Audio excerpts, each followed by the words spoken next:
Welcome to the Advertising Heat Check. I'm Matt Behrend, and today I'm joined by Jono Andrews. Jono has spent his career driving growth at some of Utah's biggest SaaS companies, BambooHR, Podium, 90, and most recently as VP of Marketing at Rinsed. At Podium, he actually led a growth initiative that built 25 million in pipeline in 9 months. So very impressive. I loved hearing that. At 90, he was the contributor to closing their 35 million Series B. He's done a lot of amazing things. There's no shortage of stories that he could tell from, going to war as a marketer. Little known fact, he was also student body president at UVU. So this man knows how to rally people behind a vision. Jono, bleed green, man. You got to bleed green. bleed green. Yeah, for sure. I love it. I spent 2 years there, got my associates there and then transferred. I don't know if it was a good thing or not. We'll see. Probably a worse school. It's my guess. Probably. Yes. Cool. Well, how are you? Doing great. Matt, I'm so glad to be on the podcast today and ready to dive into kind of some hot takes that I've seen. I mean, having been in, SaaS world for close to 15 years now, marketing has gone through its ebbs and flows. Whether we're taking on more or less, it's always a good thing, and learning kind of always being kind of this, it's weird. Like I don't know if it's ADHD undiagnosed or just love the madness of what marketing is in SaaS, but it's kind of just like always a ride and you gotta be strapped in and ready to go. So Yeah, it's pretty amazing how quickly the market evolves. I've talked to people about the SaaS has it's in the tech world. It attracts the smartest people. I don't know if that's true or not, but it makes it so the competition is fierce and things evolve incredibly quickly, especially in marketing, because you have to have a competitive advantage. And a lot of times that just comes from accepting a little more risk than other companies are willing to accept, and just innovating, right? Constant testing, constantly finding new ways of doing things. So let's get into it. Jono, what is heating up, right? Sorry, let me do that again. Let's get into it. Jono, time for the advertising heat check. Tell me what's working well for you right now. man, so obviously from a pillar perspective or even like foundation, value and trust are still key components. That hasn't changed, at least in my whole career. Everyone always wants to be able to trust the brand that they're working with. And brand honestly is having its moment, I think.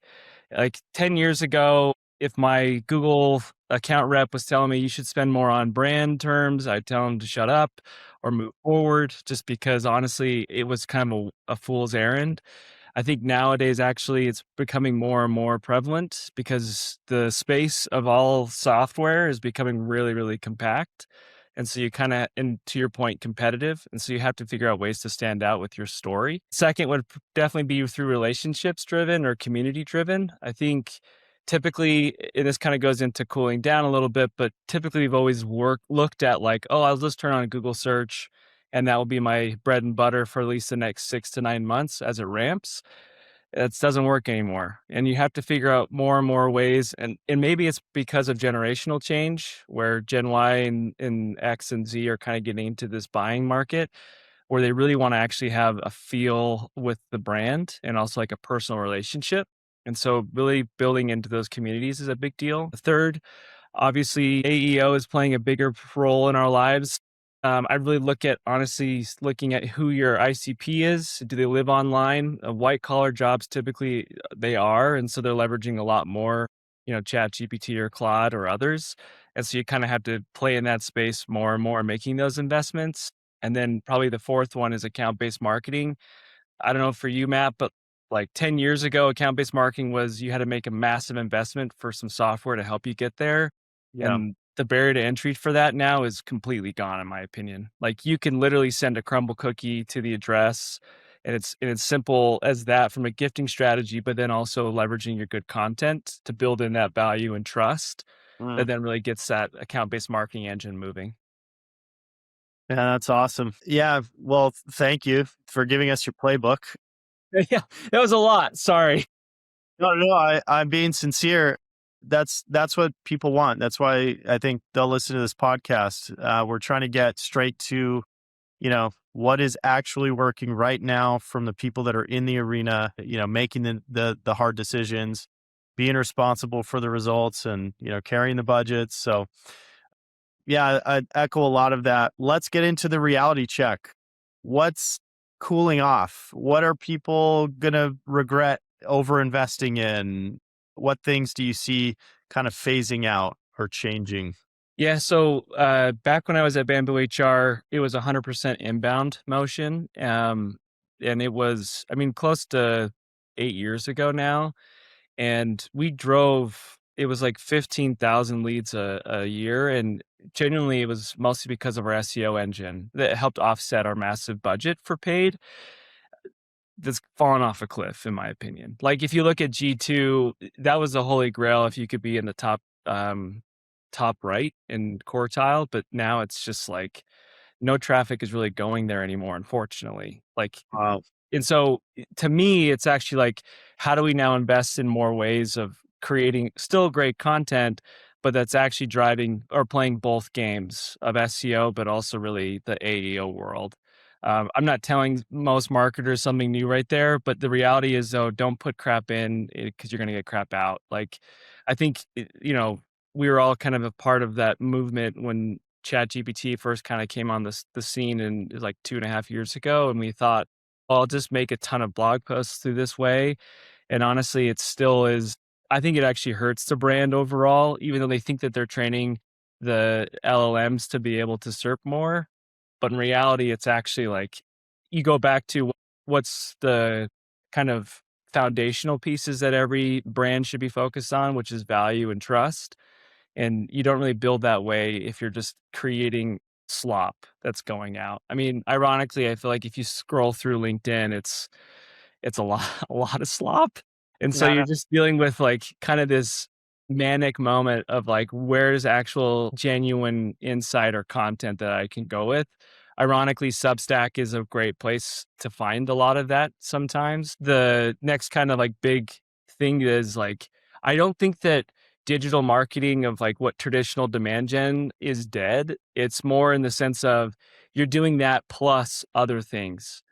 Like the cool down is what used to be I've got, $40,000 a month to spend and I'm going to diversify that on LinkedIn, Meta, and Google search. Now that could have worked really well depending on obviously where your ICP is and where they live. But nowadays, honestly, I always feel, and this is like totally personal opinion, but like when a Google rep tells me to turn on PMax, I'm just like, I don't want to increase their stock price. Like Yeah. that's what I feel like. It's like this unlimited budget that they want me to spend with them. And it's like they tell me, oh, you're training the, conversion data. And it's like, yes, that's somewhat true, but I'm also a little bit of like, I'd call it a realist opinion of just like, yeah, but am I actually also helping Alphabet's stock price because you just wasted a bunch of money for me to like train it, even though you guys have been in this space for so long? And so to me, it's like, I I would say if you rely heavily on one channel, obviously that doesn't change. It hasn't changed for 15 years, but like the diversifying is so key and like leveraging if you're leaning on paid Google right now, you've already seen the cost of it go up more and also the traffic actually dwindle. And that is partially because of competitive, but I also think it's because they're prioritizing Gemini's responses on the top. Like we've all seen it, we've all lived it. And so you kind of have to figure out what's a more unique way for me to actually come to market. And like the typical demand gen, again, it's like you can stand up those channels and have really good things working, but then you're going to have to then also spend the time on net new things. Man, yeah, that's super wise, and we're seeing that as well.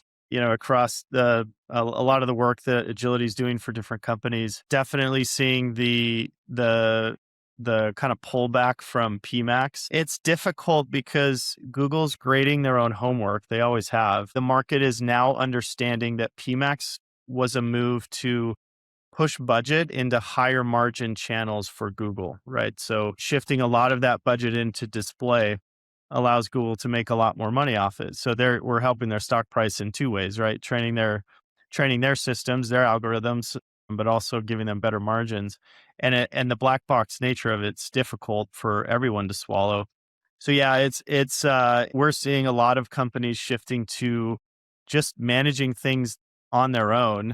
and not just, sort of trusting Google to do it and getting better results than PMax could deliver. So yeah, we're seeing the same thing. It's kind of trending that way. And I would say too, it's like the cost for me to get you to convert on my lead page, 5 years ago, I can get your information in different ways now in a cheaper way, but still create value for you so that you actually get the connection with my brand and understand where we're coming from, how we can actually solve things for you. It kind of Yeah. goes back to the whole account-based marketing cliff that used to be there, of like how to actually get into that space.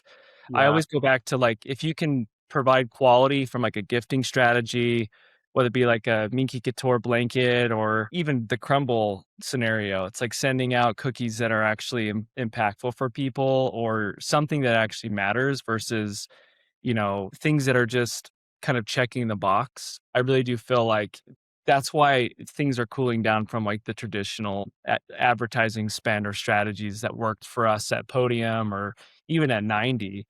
Like we had 60% of our traffic coming through, direct and organic, and that wasn't, by accident. It was to help actually offset our paid channels because to your point, they have just gone up and they've gotten so crazy. But again, leveraging other channels like even partnerships or finding ways to be really kind of creative, that's how you win in this space. Yeah. Yeah. People are getting really aggressive about testing different recipes in their marketing mix. We're seeing that a lot right now. It's really interesting because what we're seeing is that the days of siloed channels are dead. It's gone. And companies cannot rely on individual siloed channels the way that they used to be able to. And it's not just a matter of like a few channels, it's having channels siloed at all is starting to break down, and companies are losing their ability to drive um, profitable growth. It's really an awakening around 5% of my potential buyers are in market, and crap, everybody is competing for that. One of the most interesting things that we're seeing recently is that the brand story in our own data, we've seen this across at least half of our clients. So the brand story told very bottom of funnel. So continuing to do brand advertising, very bottom of funnel is driving massive increases in conversion bottom funnel. In other words, people need to be reminded emotionally of why they're buying at the same time as they're considering whatever the promotional offer is that's trying to get them to convert. So it's a really, really different kind of unique world that we're in. But yeah, to your point, I think brand is having its moment. Yeah, I mean, like again, we used to just not to coin the '90s infomercial set it and forget it moments of just like Yeah. we would turn on the budget and the spigot, and we would try to figure out the ratio. If I give Google $1, I'll get $2.50, $3 back. It's like there's still wins there. I'm not saying that that's like dead. All I'm saying is though, like you can't live on that strategy alone anymore. Yeah. And what's ironic is like to your point about silos, it feels and this shift I felt like happened about 5 years ago where it was like probably right after COVID. It maybe was because we were just, so ready to all work together as a go-to-market motion. But like marketing lobbing leads over the fence doesn't work anymore because sales needs to actually close. And if they close it, everyone wins. And so there's kind of like what I've now kind of like position marketing, at least when I'm talking with my CEO, is like, we'll own top of funnel. And what used to mean by that is like we would just drive more branded terms traffic towards the actual middle funnel. But to me, it's actually like, how do I help my SDRs be more effective in their outbound sourcing? Like it's more ownership of like marketing isn't just this team that sits over in the corner and, wears trendy clothes and we're all feeling really good about our mojo. It's like, no, it's like very much like I want to make sure that my AEs and SDRs are killing it because if they kill it, we all kill it. And like growth comes from that kind of unity. And like, again, going back to the silos, it's like you have to completely obliterate that. I would say like the majority of the companies I've talked to have already started moving in that migration, but they may not necessarily know like, well, what does the KPIs then look like? What's good for marketers? And it's like, honestly, it becomes a little bit more blended because, thanks to Apple and cooking restrictions, like Yeah. it's really, really hard now to attribute back to value, but it's just like the world that we live in 2026 is drastically changing every month and every year, and I hate to be like that person who says that, but it's like it really does. You kinda have to everyone's on their toes waiting for something to kind of like work, and Hmm. you kinda can't live on this like notion of, "Oh, I made this bet and it's gonna work for us in 3 months." Like, if it's not performing in 6 to 8 weeks, you have to be kind of almost, mature enough to say, "I gotta cut this because my budget and my also time and my team's time or my contractor's time is more valuable to go put it in something new or different." Yeah, the new connected systems are demanding, to your point, they're demanding a level of scientific rigor that marketing hasn't had in the past, largely because they couldn't. The data wasn't connected. Now that the data is more connected, so in terms of what's heating up, I'll throw one out there. I'm predicting that the next big role in marketing teams is going to be a marketing scientist. It is effectively be a data scientist, but it's not going to be just like marketing passing things over to the BI team and saying, what can you do with this? Marketing actually needs a marketing scientist on their team. Yeah.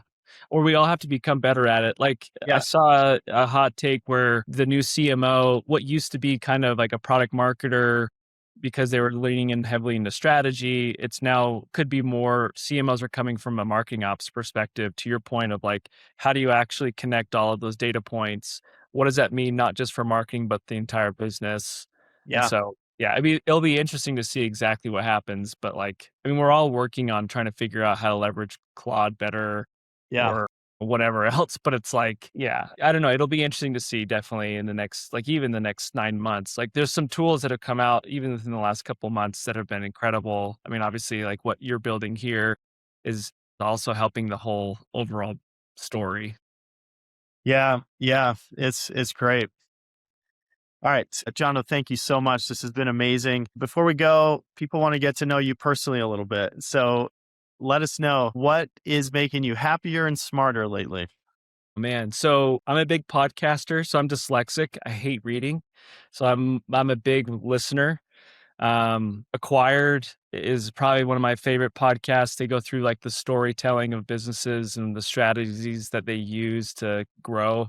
I've been listening to Ferrari one. It's been fascinating just because they just did one about F1, which I've never gotten into, but it's kind of an interesting play. And then Good Hang is a phenomenal podcast. If you ever need like a good pick me up, I love that podcast just because it's, comedian greats talking to comedian greats. So That sounds awesome. I'm definitely going to try. I've tried Acquired. I love Acquired, but I haven't tried Good Hang, and I could definitely use a pick me up, dude. The pace of marketing right now, we all need this. Well, this episode is brought to you by Minky Couture. These are the blankets that ruin every other blanket for you. So once you wrap up in one, there's no going back. Whether it's a gift or just something for yourself after a long day or a long week, try Minky. They'll deliver. Head to minkycouture.com and see what all the fuss is about. Jono, have you ever tried one of their blankets? we've got two on our couch. My kids, we had to get two because it was a constant battle for who could get the Miki Couture. So we have two. So yeah, man, Nice. they're awesome. Awesome. If you enjoyed today's episode, make sure to subscribe and leave a review. We'll catch you on the next one. Jono, thank you. Awesome. Thanks, Matt.